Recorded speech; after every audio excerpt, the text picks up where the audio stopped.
ابھی ہمارے ایک دوست کا واقعہ ہوا ہے، ان کی کوئی رشتہ دار خاتون نے کسی ملک میں غیر مسلم مرد سے نکاح کر لیا. یورپ میں، امریکہ میں اس طرح کے واقعات ہو رہے ہیں. اللہ تعالیٰ سب کو اپنی پناہ میں رکھے. تو کفر ہے سیدھا سیدھا.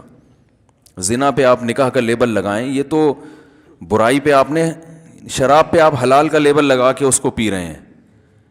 یہ تو کفر ہے نا، اللہ کی آیات کے ساتھ مذاق ہے. بھائی شراب کو شراب سمجھ کے پیو، گناہ گار ہو تو اللہ سے توبہ کرو، اللہ توبہ کی توفیق دے. گناہ کو گناہ سمجھ کے انسان کرتا ہے تو وہ گناہ ہے، اس کی سزا پانے کے بعد ایک دن جہنم سے نکل جائے گا، کیونکہ ایمان کی برکت ہے. برائی کو برائی سمجھتا تھا.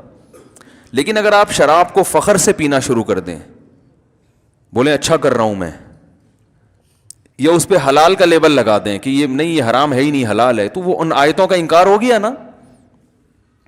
قرآن کی جو آیتیں ہیں ان کا انکار ہو گیا نا، جس میں اللہ نے فرمایا انما الخمر والمیسر والانصاب والازلام رجس. اے ایمان والو، شراب، جوا اور یہ پانسے اور بت پرستی، یہ سب ناپاک چیزیں ہیں. فاجتنبوہ، اللہ نے شراب کو بتوں اور جوے کے ساتھ ذکر کیا ہے. جو بت کھڑے کیے جاتے تھے نا ان کے ساتھ، اتنے گندا عمل ہے اللہ کی نظر میں. فاجتنبوہ، چھوڑ دو اس کو. صحابہ نے یکدم چھوڑ دیا. اللہ نے کہہ دیا نجس. تو پھر بھی اگر آپ نہیں چھوڑتے اس کو تو آپ کہو میں غلط کر رہا ہوں. اب آپ دو طریقے ہوں گے جس سے، اگر انسان برائی کو برائی سمجھ کے کرتا ہے نا تو بھی مسلمان ہے، کیونکہ نبی کا امتی ہے، نبی کی تعلیمات کو فالو کرنے کا التزام کیا اس نے، نہیں ہو رہا، سزا پائے گا جہنم میں، اور انشاءاللہ نبی کی شفاعت کی برکت سے نکل جائے گا. لیکن اگر آپ نے شراب کو یہ کہہ دیا کہ یہ حلال ہے، تو یہ قرآن کی آیت کا انکار ہے یا نہیں ہے؟ تو اللہ کو غضب آئے گا. میں کہہ رہا ہوں حرام ہے، تو کہاں سے کہتا ہے کہ حلال ہے؟ یا آپ نے شراب کو غلط سمجھا مگر آپ اس غلط پہ فخر کر رہے ہیں. آپ کہہ رہے ہیں حرام ہے تو ہوتا رہے، یہ تو اسلام نے ایسے ہی حرام کر دیا، میں تو پیوں گا. فخر کر رہے ہو. کوئی ہے روکنے والا تو روک لے مجھے، ہم تو صحیح کر رہے ہیں. یہ تو ڈپریشن کا علاج ہے بھائی. پاگل ہیں جو لوگ شراب نہیں پیتے. چھوڑو ان مولویوں کے چکر میں نہیں پڑو. تو یہ بھی گناہ پہ فخر کے ساتھ ہے نا، یعنی کوئی آپ اللہ سے پھڈا کر رہے ہو. بھائی دیکھو، ایک پولیس والا آپ کو دیکھ لیتا ہے، آپ نے گاڑی میں سیٹ بیلٹ نہیں باندھی ہوئی، ٹھیک ہے نا، تو پولیس کے احترام میں آپ کم از کم اس وقت باندھ لیتے ہو کہ یار یہاں سے گزر جائیں پھر کھول لیں گے. لیکن آپ اس کے سامنے سیٹ بیلٹ کھول کے جا رہے ہو، پولیس والے نے دیکھا آپ کو ہاتھ دیا، تو آپ کیا کر لیتے ہو؟ سوری کر لیتے ہو، یار غلطی ہو گئی، آئندہ خیال کروں گا. ممکن ہے پولیس والا چھوڑ دے، چل یار جا، آئندہ شکل سے کوئی شریف آدمی لگ رہا ہے، باتیں بھی شرافت والی کر رہا ہے، چل جا. ہو سکتا ہے چھوڑ دے، اور یہ بھی ہو سکتا ہے کہ پینلٹی لگا دے، جرمانہ لگا دے. تو آخرت کا بھی معاملہ ایسا ہے، گناہ ہو گیا تو ہو سکتا ہے آپ کی نیکیاں اتنی ہوں کہ اللہ اس گناہ کو ختم کر دے، ویسے ہی معاف کر دے. یہ بھی ممکن ہے کہ نبی کی شفاعت کام آ جائے. یہ بھی ممکن ہے کوئی خاندان میں کوئی شہید ہو، کوئی حافظ ہو، عالم ہو، وہ بخشوا دے. بہت سارے آپشن ہیں مسلمان کے پاس. لیکن اگر ایک بات بتاؤ، آپ سیٹ بیلٹ نہیں تھی، پولیس نے آپ کو روکا، آپ پولیس کے سامنے کھڑے ہو گئے، آپ نے کہا سوری نہیں کر رہے، آپ کہہ رہے ہو ہاں تو میں نہیں باندھتا، تو کیا کر لے گا میرا ہے بھائی؟ نہیں باندھ رہا میں سیٹ بیلٹ.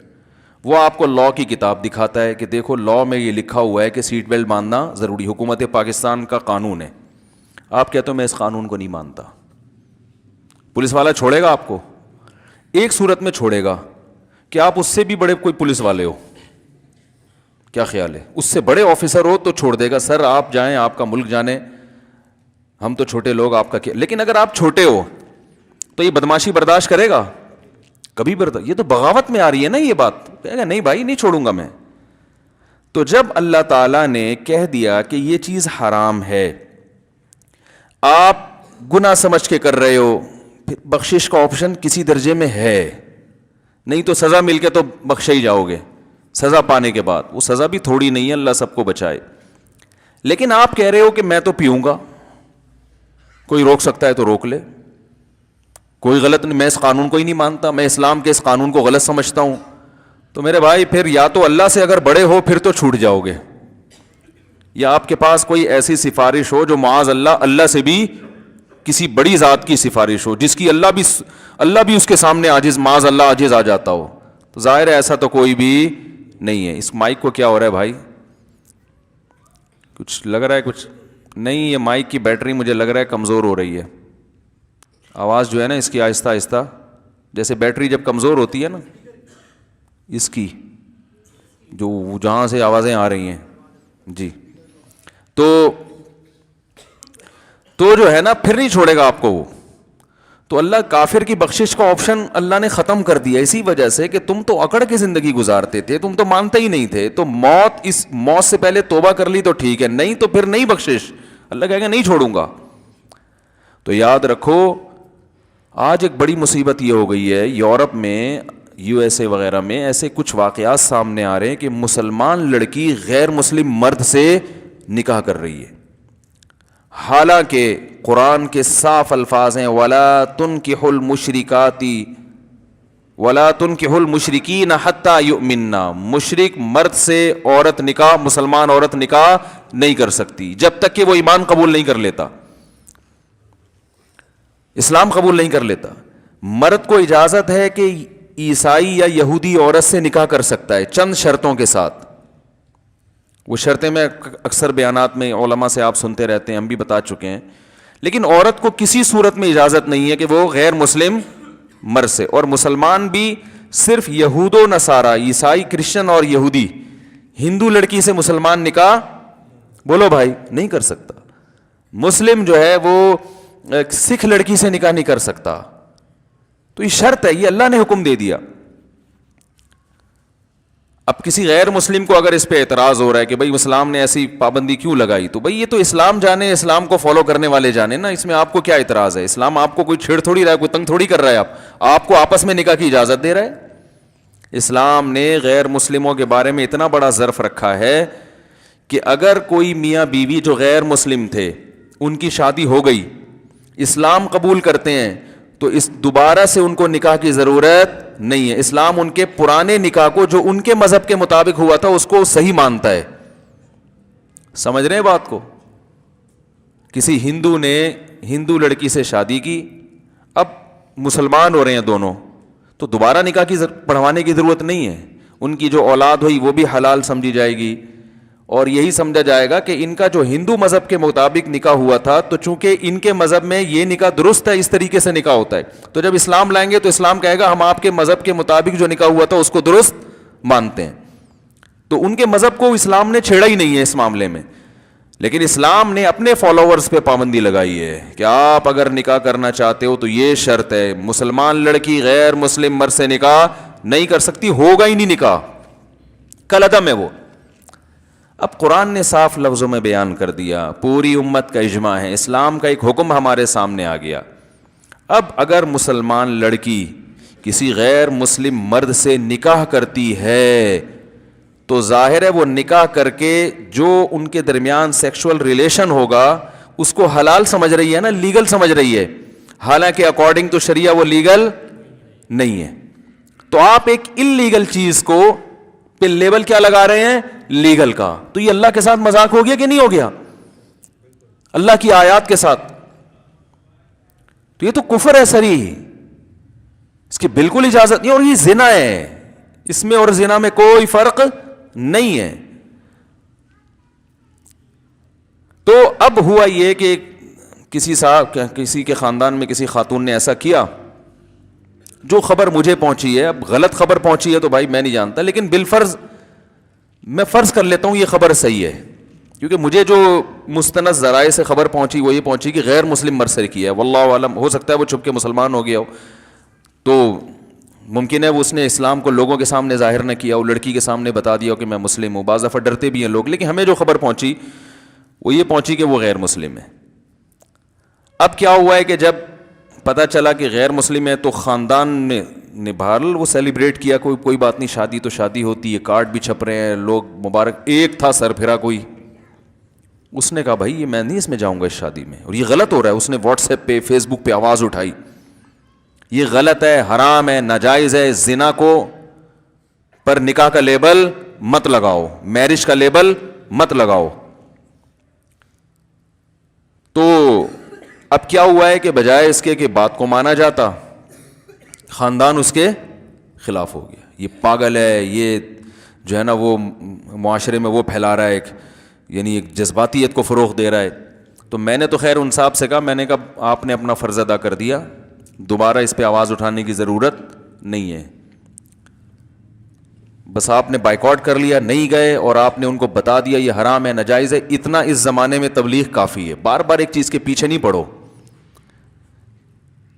چھوڑ دو ان کو اپنے حال. آپ نے آپ نہیں تعلق رکھو، ختم. ایک دفعہ تبلیغ جو ہے نا ایک دفعہ کافی ہے، صحیح ہے نا. ایک دفعہ تبلیغ کر دی اچھی طرح سے صاف لفظوں میں، ان کو علماء کے فتاوی بھی دکھا دیے، دلائل بھی دکھا دیے، قرآن کی آیات کا حوالہ بھی دے دیا، بس اب پیچھے نہیں پڑو ان کے، چھوڑ دو اپنے حال پہ، جائیں جہنم میں. لیکن یہ عمل غلط ہے، اس میں آپ کے لیے شرکت جائز بولو بھائی نہیں ہے. اگر ایسا میرٹ جوڑا آپ کے گھر آتا ہے، آپ نہیں مل سکتے، بولے بھائی نہیں، یہ اس کی اجازت نہیں ہے. برائی پہ آپ اچھائی کا لیبل لگا کے گھوم رہے ہو، یہ ہم تو اس میں شریک نہیں کریں، شرکت نہیں کر سکتے. جیسے میں بتاتا ہوں نا، 3 طلاقیں دینے کے بعد بھی اگر کسی نے بیوی کو رکھا ہے تو آپ اس کا معاشرتی بائیکاٹ کریں. یہ تو اسلام کے ساتھ مذاق ہے. جب 3 طلاقیں دے دی ہیں تو بیوی تھوڑی ہے وہ. اسلام نے کہا ختم، اللہ نے قرآن میں کہہ دیا ختم. جب بیوی نہیں ہے تو کس بیس پہ وہ اس کو لے کے گھوم رہا ہے؟ وہ بولے میری گرل فرینڈ ہے، پھر آپ اس کو نصیحت کر سکتے ہو یار گرل فرینڈ کا اسلام میں تصور نہیں، کیونکہ اب اس سے اسلام تو چینج نہیں ہو رہا نا. گرل فرینڈ ہے تو بھائی گرل فرینڈ تو بہت سے لوگوں نے رکھی ہوئی ہے، آپ نے بھی رکھی ہوئی ہے، غلط کر رہے ہو بھائی، اچھا دیکھو شادی کر کے رہا کرو وغیرہ وغیرہ. یہ تو کیونکہ گناہ پہ حلال کا لیبل بولو بھائی نہیں لگا رہا. کوئی شراب پی رہا ہے تو آپ اس کو سمجھائیں محبت سے، لیکن شراب پہ زمزم لگ کے پی رہا ہے تو پھر تھوڑی بھائی دفع ہو یہاں سے، نکل یہاں سے بھائی. تو اسلام کو ذلیل کر رہا ہے، معاذ اللہ اسلام کو بدنام کر رہا ہے، تو اسلام میں تحریف کر رہا ہے. طلاقیں دے دے کے لوگ رکھیں گے تو طلاق کے لفظ کی کوئی ویلیو رہے گی؟ طلاقیں دیتے ہوئے تو کوئی اہل حدیث سے ذہن میں نہیں ہوتا کہ اہل حدیث سے فتویٰ لیں گے یا فلانے سے لیں گے. اہل حدیث بھی 3 طلاقوں کو ناجائز کہتے ہیں کہ دینا حرام ہے. جب آپ 3 دے رہے تھے تو آپ نے کسی اہل حدیث سے فتویٰ لے کے 3 دی تھی؟ دینے کے فوراً بعد آپ کہاں فتویٰ لے رہے ہو؟ ہے بھائی اہل حدیث، یہ تو دین کے ساتھ مذاق ہے کہ نہیں ہے؟ تو یہ بائیکاٹ کرنا اللہ کے لیے محبت اور دشمنی بھی کس کے لیے؟ دیکھو احادیث میں جو ایمان کی علامات آئی ہیں اس میں الحب فی اللہ کے ساتھ البغض فی اللہ بھی ہے. اللہ کے لیے محبت ہو تو اللہ کے لیے نفرت بھی بعض دفعہ کرنی پڑتی ہے، بائیکاٹ بھی کرنا پڑتا ہے اللہ کے لیے. ایک صحابی تھے کعب ابن مالک رضی اللہ تعالیٰ عنہ، ہلال ابن امیہ اور ایک اور صحابی تھے. یہ تینوں غزوہ تبوک میں پیچھے رہ گئے تھے. صحابہ نے جنگ کے لیے جانا تھا، یہ نہیں جا سکے. بھائی کیا ہو گیا؟ صحیح ہوا مائک؟ رفیع بھائی کو بلاؤ یار، ایک بندہ یہاں مستقل بٹھا دے، تنخواہ میں دوں گا اس کو ایلفی سے چپکا دیں یہاں پہ.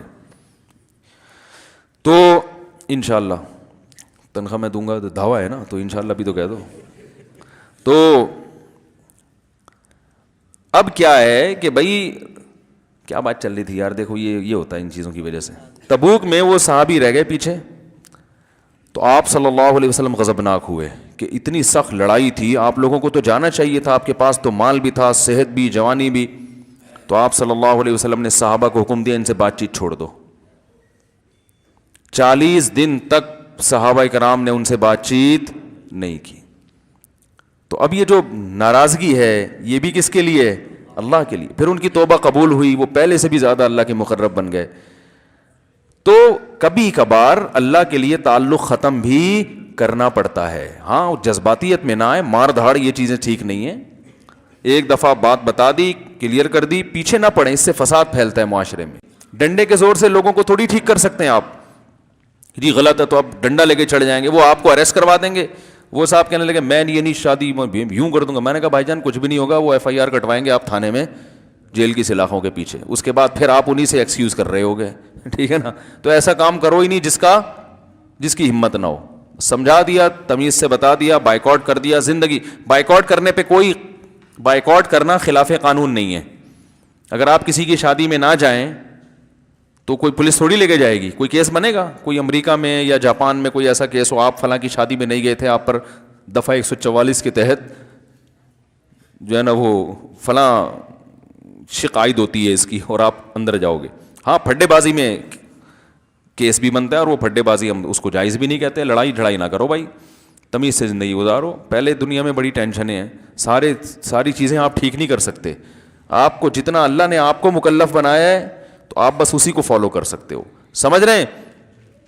تو اب میں یہ عرض کر رہا ہوں کہ وہ کیوں, وجہ اس کی یہ تھی کہ سب لوگ معاشرے کا ساتھ کیوں دے رہے ہیں کہ بھئی کلچر میں ایک چیز کو ایکسیپٹ کر لیا گیا ہے, یا معاشرے سے ہٹنا, پھڈے بازی, لوگ کیا, تو وہ اللہ کو نہیں دیکھ رہے.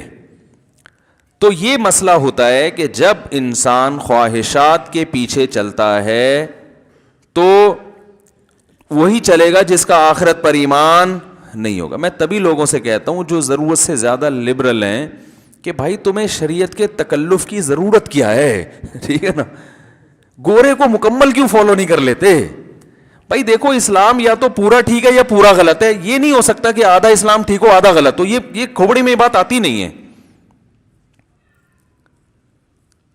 بھائی دیکھو اللہ اسلام کی نسبت کس کی طرف ہے؟ اللہ کی طرف. اگر معاذ اللہ نقل کفر نہ باشد, اگر نبی صلی اللہ علیہ وسلم محمد صلی اللہ علیہ وسلم نے اپنی طرف سے گھڑ کے اسلام کی نسبت اللہ کی طرف کر دی ہے اپنی طرف سے, تو پھر پورا اسلام غلط ہو گیا کہ نہیں ہو گیا؟ یہ تو پورا ایک معاذ اللہ ایک شخص کا بنایا ہوا گڑا ہوا اسلام ہے. پھر تو اس کی پھر تو نماز پڑھنے کی ضرورت کیا ہے بھائی؟ فجر کیوں پڑھتے ہیں؟ جمعہ کیوں پڑھتے ہیں؟ عید کیوں پڑھتے ہیں؟ عید کا دن کس نے بتایا کہ اللہ کے یہاں خوشی کا دن ہے؟ نبی صلی اللہ علیہ وسلم نے نا. اور کس کی طرف نسبت کی ہے؟ اللہ کی طرف. کہ ابدلہم اللہ مکانہما عیدین او کما قال صلی اللہ علیہ وسلم, کہ آپ نے فرمایا زمانے جاہلیت میں 2 عیدیں تھی, اللہ نے ان کے بدلے میں ہمیں دوسری 2 عیدیں دے دی ہیں. حدیث کے الفاظ اس طرح کے ہیں. تو وہ تو اللہ نے دی ہے نا, تو پھر عید کے دن بھی نماز پڑھنے کی چندہ ضرورت نہیں ہے, کیونکہ وہ تو اللہ نے بولا نا نماز پڑھو. بھائی غیر مسلم جیسے عید کو سیلیبریٹ کرتے ہیں تو اس طرح سے کرو نا, پھر مناؤ شراب مراب اور ناچ گانے, اور جو ہے یہ کیا ضرورت ہے تکلف کی؟ صبح نہا دھو کے نماز پڑھنے آ رہے ہیں, ٹھیک ہے نا, ایک خطبہ سن رہے ہیں امام صاحب کا بیٹھے ہوئے, تو کیا اس تک یہ تو انٹرٹینمنٹ میں رکاوٹ بن رہی ہے چیز. بھائی ایک روزہ بھی رکھنے کی ضرورت نہیں ہے. اور اللہ بھلا کرے آپ کا, یہ نکاح کے ٹینشن کی تو بالکل بھی ضرورت نہیں ہے, ٹینشن ہی ٹینشن ہے. اور والدین کے گھر میں ٹینشن کی ضرورت, اولڈ ہوم بناؤ, اس کو پروموٹ کرو, اس پہ دھرنے دو کہ بھائی بوڑھوں کے لیے اولڈ ہاؤس بننے چاہیے. بوڑھے ہماری انٹرٹینمنٹ میں کیا ہیں؟ رکاوٹ ہے. جب امریکہ, یورپ, جاپان میں اولڈ ہاؤس بنے ہوئے ہیں, جو اتنے ترقی یافتہ کنٹریز ہیں, اتنے بڑے بڑے دانشوروں نے بوڑھے والدین کے لیے ایک جگہ بنائی ہوئی ہے, تو ہم پرانے زمانے کی کلچر کو لے کے کیوں چل رہے ہیں؟ ابا کھانستے ہیں اس سے جراثیم پھیلتے ہیں بھائی, تو ان کو کہاں ہونا چاہیے؟ اولڈ ہاؤس میں ہونا چاہیے. تو پھر میں کہتا ہوں بھائی اگر اسلام غلط ہے تو نماز بھی غلط ہے, پھر روزہ بھی غلط ہے. حج پہ 5-6 لاکھ روپے خرچ کرنا اب تو 8-10 لاکھ کا ہو گیا ہے. کیا ضرورت ہے یار 8 لاکھ کا؟ آپ پلاٹ لے لو, کوئی کچی آبادی میں مل جاتا, ابھی بھی مل رہا ہے. پلاٹ لے لو, ہو سکتا ہے اگلے سال 15 لاکھ کا ہو جائے. یا ویسے ہی کھاؤ. حج کرنے سے کیا ملتا ہے؟ کچھ بھی نہیں ملتا, کوئی نہ, بس ایک حاجی کا تھوڑا بہت لقب لگ جاتا ہے, وہ بھی 4-5 دن کے بعد لوگ حرکتیں دیکھ کے وہ کہنا بھی چھوڑ دیتے ہیں. ٹھیک ہے نا, 2-4 دن تو حاجی صاحب کہہ رہے تھے حرکتیں تو چھوڑو یار, اس پہ حاجی سوٹ نہیں کرتا. تو پہلے زمانے میں حاجیوں کی بڑی عزت ہوتی تھی. اب حاجیوں کے معاذ اللہ, سب کی بات نہیں, بہت سے حاجیوں کے کرتوتوں کی وجہ سے حاجی کا لفظ بھی کیا ہو گیا. کسی کو کہہ رہا ہوں نا حاجی صاحب, تو لوگ سمجھ جاتے ہیں پتہ نہیں کوئی خدا نخواستہ کوئی چور وور تو نہیں ہے, کوئی ایسا لفظ بدنام کر دیا ہے. کہا بولو نا حاجی صاحب آ رہے ہیں, اللہ خیر کرے, حاجی صاحب ہے بھائی, یہ کوئی, یہ تو بٹوا نکالے گا جیب سے, یہ ڈر لگ رہا ہوتا ہے.